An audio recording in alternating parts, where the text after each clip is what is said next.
大家小心！什么？哪来的鬼东西？像是在测试我等实力。赶紧给我杀出这回廊！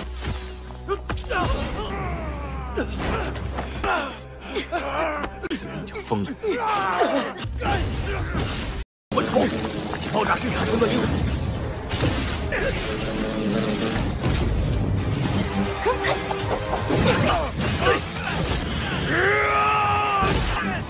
只要三魂受死，点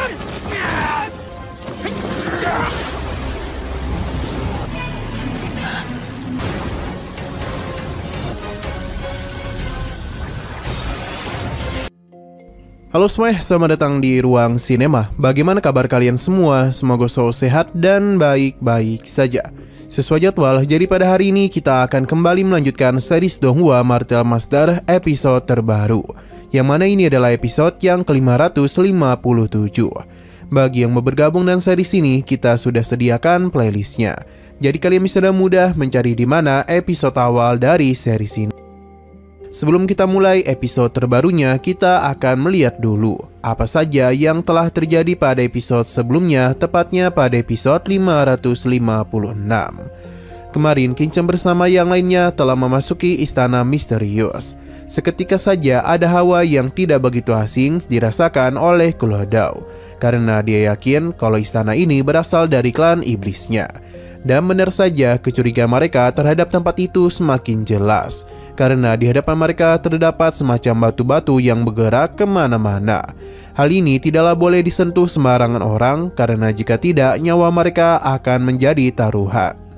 Sang Ujilah yang membimbing mereka selama perjalanan, sedangkan Kuladao menjelaskan kalau ini adalah semacam tempat latihan agar bisa memilih jenius dari klan iblis. Setelah melihat kesana kemari, Kinchan pun memahami sesuatu. Namun mereka harus terhenti karena terdapat sebuah gerbang besar yang dibuka dengan menggunakan kekuatan spiritual. Jadi mereka pun menyalurkan kekuatan spiritual pada gerbang tersebut. Nah, sekarang kita akan melanjutkan episode terbarunya. Setelah pintu ini terbuka, Sang Uji pun mengajak semua orang untuk masuk. Begitu pula dengan kelompok Kinchan yang sama sekali tidak curiga dan apa yang ada di dalam sana. Setelah gerbang tertutup kembali, kita pun diperlihatkan dengan suasana di dalam sana, yang seakan-akan mereka telah dipindahkan ke tempat berbeda. Di sana sangatlah sunyi dan hanya terlihat beberapa patung serangga saja. Tapi entah kenapa Kinchan merasa ada yang tidak beres.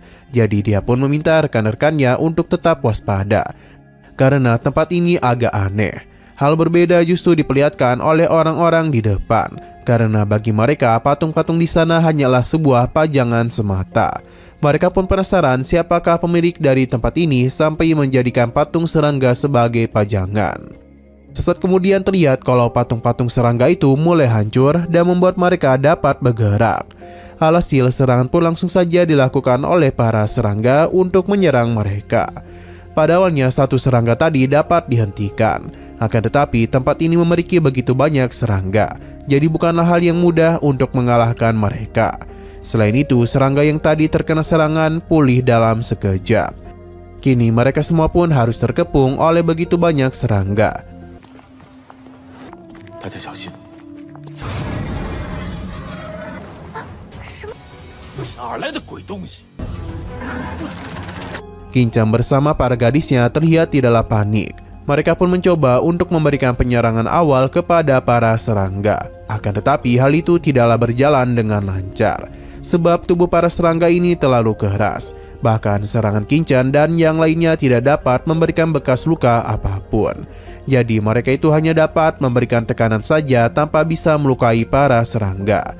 Kinchan sadar jika terus seperti ini, maka yang ada kekuatan mereka lah yang akan terkuras. Apa yang Kinchan duga benar-benar terjadi, karena terlihat orang-orang di depan mulai agak kesulitan.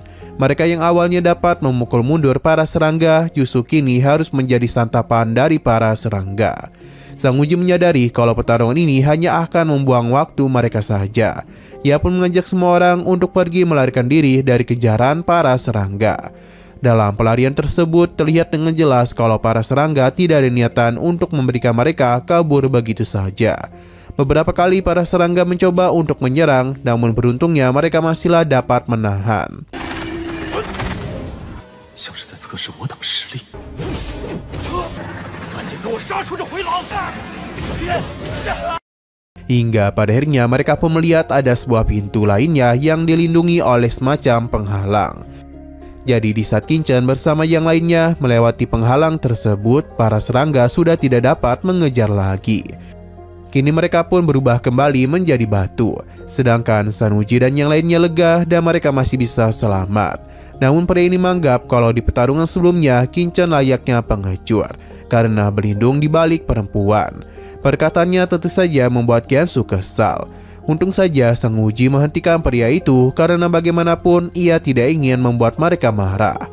Sang Wuji bahkan meminta maaf atas perkataan muridnya karena dia itu pasti tidak dapat berpikir jernih akibat kejadian sebelumnya.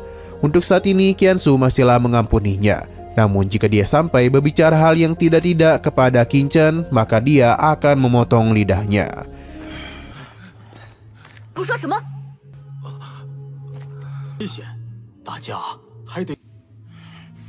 Setelah semua itu mereka pun mulai melanjutkan perjalanan, yang sepertinya mereka itu dibawa berpindah lagi ke tempat yang berbeda. Kali ini suasananya agak tenang dan tidak ada patung serangga. Namun bukan berarti tempat ini aman, karena ada semacam serangga yang tinggal di sana. Ini sepertinya adalah serangga yang tidak biasa, sebab di saat serangga itu menggigit salah satu murid di sana, ia pun menjadi tidak terkendali dan langsung saja melakukan penyerangan kepada sesama anggota lainnya. Melihat hal itu membuat para ketua bingung apa yang sebenarnya terjadi. Qingchen sadar betul kalau ledakan kunang-kunang tadi telah merusak jiwa pria tersebut, yang mengakibatkan ia tidak dapat mengendalikan dirinya dan malah menjadi gila. Benar saja, pria itu justru mencoba untuk melompat dari tempat tersebut. Namun sebelum itu, para serangga meledakkan diri di dekatnya, yang mengakibatkan pria ini pun juga ikut meledak.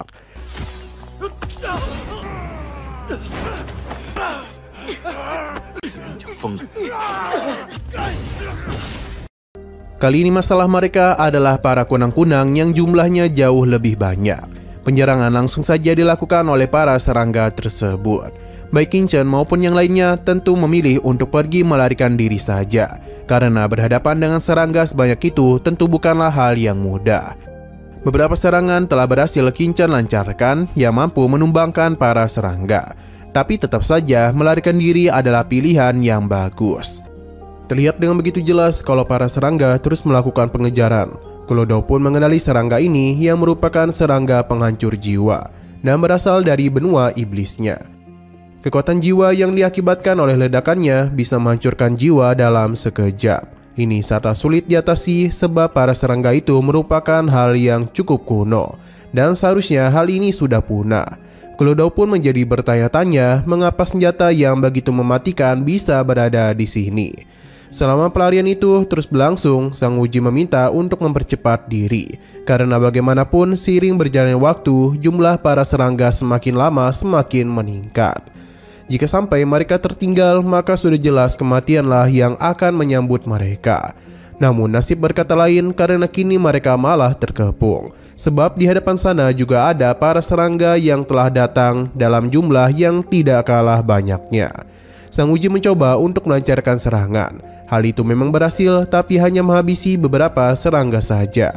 Dengan kondisi seperti ini, Sang Wuji pun menyarankan mereka untuk mengerahkan segala kekuatan yang mereka miliki. Dan jangan biarkan para serangga mendekat kemari. Alhasil penyerangan pun mereka coba lakukan. Hal yang sama juga dilakukan oleh Qingchen bersama para gadisnya. Bisa dikatakan kalau rencana mereka lumayan berhasil, karena sebagian besar serangga telah mereka habisi.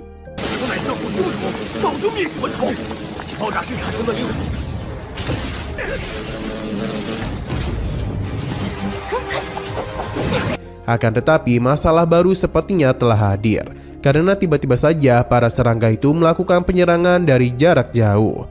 Ini mengakibatkan formasi mereka kacau yang langsung dimanfaatkan oleh para serangga untuk menyerang balik.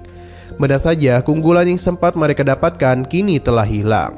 Satu persatu murid telah menjadi korban dari kengirian serangga Satu persatu murid pun telah menjadi korban dari kengerian serangga tersebut.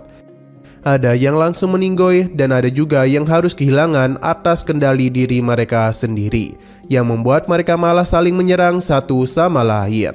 Keadaan pun menjadi semakin kacau saja, karena bagaimanapun mereka telah sibuk berhadapan dengan para serangga. Namun kini malah ditambah dengan serangan dari orang-orang yang sudah kehilangan kendali.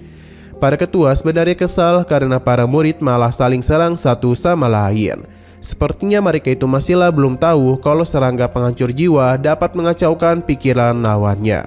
Para ketua pun mencoba untuk bertahan sebisa mungkin. Mereka juga meminta para murid untuk tidak segan-segan menghabisi rekan mereka yang telah kehilangan kendali. Karena jika tidak, malah mereka yang akan terluka. Pertarungan pun masih terus berlangsung.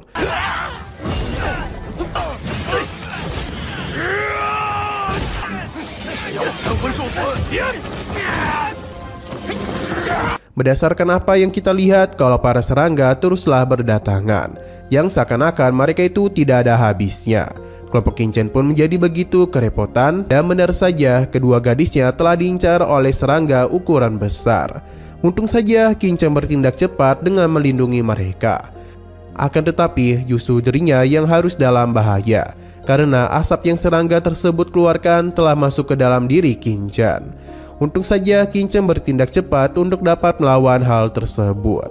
Hanya saja di dalam alam bawah sadarnya itu, kekuatan serangga ini cukup besar. Jadi Qingchen agak kewalahan untuk dapat melawannya. Bahkan pertahanan yang Qingchen bentuk harus hancur begitu saja. Masalah tentu belum selesai, karena kekuatan dari serangga ini masih tinggal di dalam tubuh Qingchen. Seram pun kembali kekuatan itu lancarkan. Qingchen mencoba untuk memberikan perlawanan pada lawannya. Dia mengira hal itu dapat dirinya atasi dengan mudah. Hanya saja kekuatan Qingchen justru dapat ditekan balik yang membuat dia kesulitan. Beruntungnya api Xian Kun datang melindungi Qingchen dan memberikan bantuan kepadanya. Berkat hal itulah kekuatan serangga ini dapat dirinya musnahkan.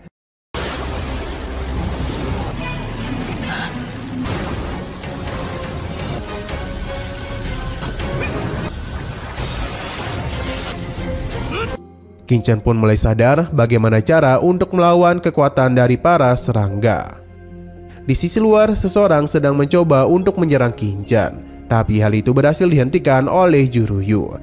Alasan orang ini menyerangnya karena dia yakin jiwa Qingchen telah rusak, jadi mereka harus melenyapkannya sebelum dia lepas kendali. Tapi Qingchen menghentikan pria tersebut dan memperlihatkan bagaimana dirinya bisa dengan mudah melepaskan diri dari kekuatan serangga pemakan jiwa. Melihat hal itu tentu saja membuat para ketua terkejut karena bagaimana cara Qingchen dapat melakukannya. Begitu pula dengan Klodao yang senang tuannya baik-baik saja. Qingchen memberitahu kalau dia sudah menemukan jawaban bagaimana cara mengatasi para serangga penghancur jiwa. Jadi Qingchen pun meminta para gadisnya untuk menggunakan teknik pengendalian pedang sambil diisi oleh kekuatan niat pedang. Meskipun mereka masih belum tahu terlalu jelas dengan rencana Qingchen, tapi Qiansu maupun Jiruyu tetap melakukan apa yang Qingchen perintahkan. Dan teknik pengendalian pedang penyerangan pun berhasil mereka tingkatkan. Selain itu, mereka juga telah berhasil membentuk sebuah pelindung.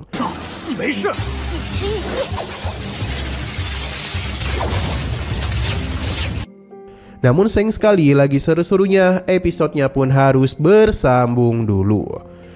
Namun sebelum kita akhiri, seperti biasa kita akan melihat preview bagian selanjutnya. Qingchen bersama para gadisnya sedang melindung dalam pertahanan yang telah berhasil mereka bentuk. Berhubung Qingchen ini sangat baik hati, jadi dia pun mempersilahkan orang-orang yang di luar untuk masuk ke dalam pelindung mereka. Dan begini nyawa mereka pun masih dapat selamat. Mereka juga akan melakukan perjalanan sambil mempertahankan kekuatan itu demi bisa melindungi mereka dari para serangga.